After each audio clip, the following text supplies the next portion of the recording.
Hello guys! Andito tayo ngayon sa Jollibee. Magmerienda muna ako bago balik sa trabaho. O, di ba? Spaghetti. Saka nagtanda. Saka nagpaborito ang spaghetti. O, di ba?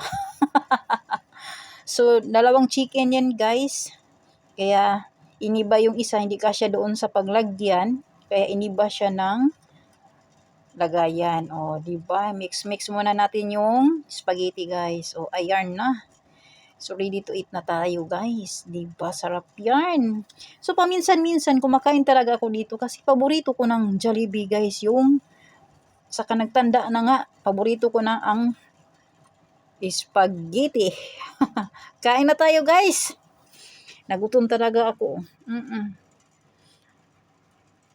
So, tama-tama, alas 3 ng hapon, merienda na tayo, guys.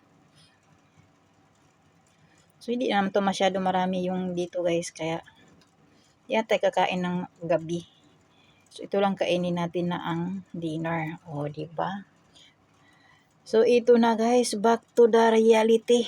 Back to trabaho na ta guys. So, ako'y naglalakad papunta na sa aking trabahuan. So, may bit-bit ako niyan guys. Taka-video pa. Kasi dito guys, wala ng mga plastic. Kailangan may dala ka ng bag. Kasi, kung wala kang bag, paano mo dalhin yung binibili mo? Kaya magdala-dala talaga ako guys ngayon. Oh. So, naglalakad ako papunta doon sa taas. Ako'y babalik na sa aking trabaho. Ayan. So, mainit pa talaga ang panahon. O, diba? Kahit hapon na guys, ako'y aakyat dito sa hagdan. Itong hagdan guys, iba pa ang hagdan dito guys. Paliko-liko pa, hindi talaga straight. Ayan. Habang ako'y naglalakad, ako'y nagbibideo guys. Para makita ninyo ang aking daanan. O, ang bag ni Inday. Tomorrow. Hi guys. Happy Sunday.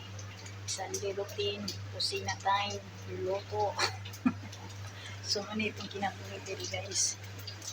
Basta Sunday, nandito ako sa kusina. Magluto ng lunch. At saka breakfast. So, ito niluto ko guys. Ginisa ko muna itong ham na vegetarian. Ito guys, ganito ako magluto ng bihon guys. Hindi ko damihan na para ma-mix ko talaga masyado. Oo. At saka, hindi din ako marami maglagay ng sauce guys.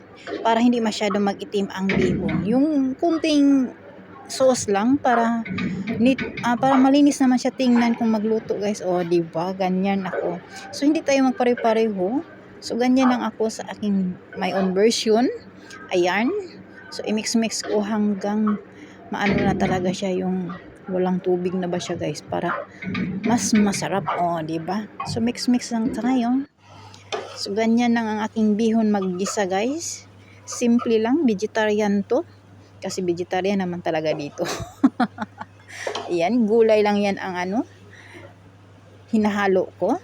Carrot, repolyo, at saka yung green vegetable. O, diba? At saka vegetarian ham. Iyan mawawala sa mga gisadong bihon. Ayan na guys, ang aking bihon. Isang tray na. Maliit na tray lang yan guys. Tinatapingan ko siya ng vegetarian ham. So ito naman yung vegetarian nila guys. Oo. So nilagyan ko ng sesame. Ang luto ko lang yan guys, susteram. Oo. At saka green vegetable, vegetarian. O, diba? Sarap na yan guys. So, ito naman ang ating prutas. I-serve natin. Apple. At saka, pinya. Oh. Hindi mawawala yan ang prutas guys sa tuwing magkakain dito. Oh. So, thank you for watching everyone. Bye-bye!